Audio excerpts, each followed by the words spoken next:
કે આ ગુનામાં જેનું મર્ડર થયેલું છે એટલે કે ભોગ બનનાર નામે વિપિન ઉર્ફે કાળુ મદનસિંહ એની પત્ની સાથે સચિન વિસ્તારમાં રહેતો હતો. ગઈકાલ તારીખ 10/8/2025ના રોજ આ ભોગ બનનાર અને એના મિત્ર અમનસિંહ એ સચિન 4 રસ્તા આગળ ઉભેલા હતા. તો એ આ બંને જણ ત્યાં ઉભેલા હતા. તો આરોપીઓ ટોટલ 6 આરોપીઓ ફરિયાદ મુજબ છે.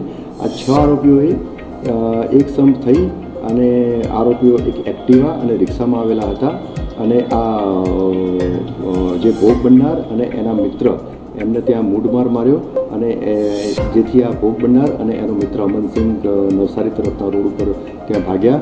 એમનો પીછો કરી અને ફરીથી આ જે ભોગ બનનાર જેનું મર્ડર થયેલું છે ત્યાં આગળ સૌરાષ્ટ્ર લીવા પાટીદાર સમાજની વાડી આવે છે, ત્યાંથી દિવાલ કૂદી અને એ વાડીમાં ગયો. તો ત્યાં આ 6 આરોપીઓ પૈકી 4 આરોપીઓએ આ જે ભોગ બનનારને 2 ચપ્પુ અને મૂઢ માર મારી અને એનું ગંભીર ઇજાઓ કરી અને મોત નિપજાવેલું છે.